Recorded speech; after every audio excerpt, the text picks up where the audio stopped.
Hey everyone, I'm excited to show you this new keyboard that I got. It's the ID80 Crystal. It's the successor to the popular budget keyboard, the ID80, which I did own. I did like because I'm a big fan of 75% layouts, but it did have an integrated plate and it sounded pretty hollow. This is definitely a step above that. It's made out of acrylic and brass, and it has a big ass brass weight in the bottom.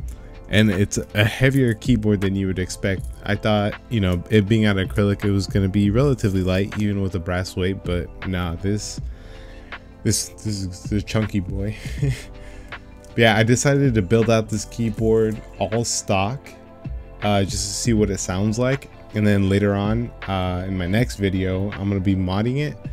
So I can already tell there's some modifications that I can do to help improve the sound. So I'm going to be doing that next video. And the number one thing is going to be the stabs. The idle stabs really suck.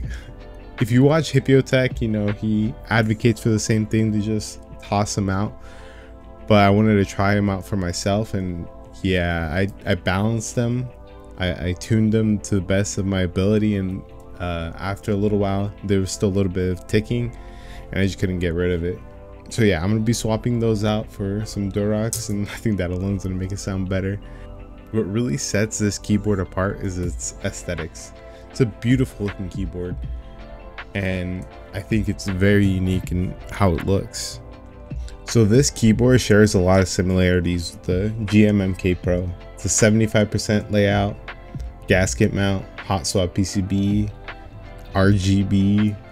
The thing is, it is $100 more, and from what I can see, what sets it apart is mainly its aesthetics.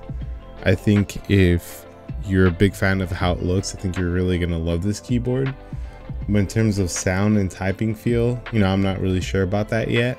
I do have a gmmk Pro coming in, so I think I'm gonna be comparing those two and making a video about that. But whether it's worth $100 more, I think we'll have to see when I get that in.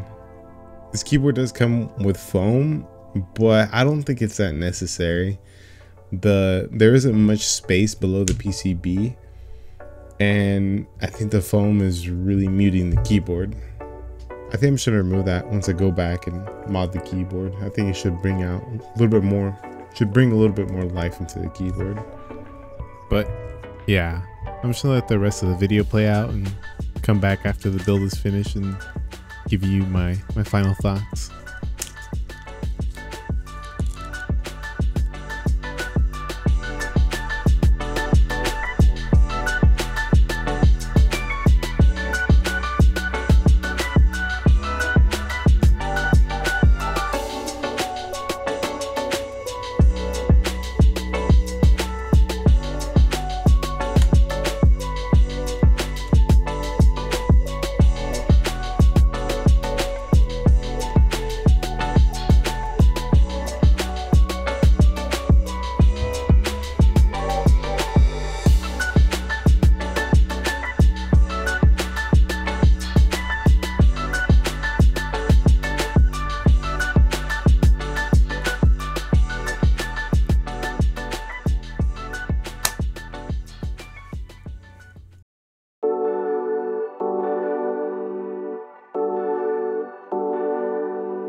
But yeah, my overall thoughts on this board are that I think it's a beautiful board, and I think that's what really sets it apart.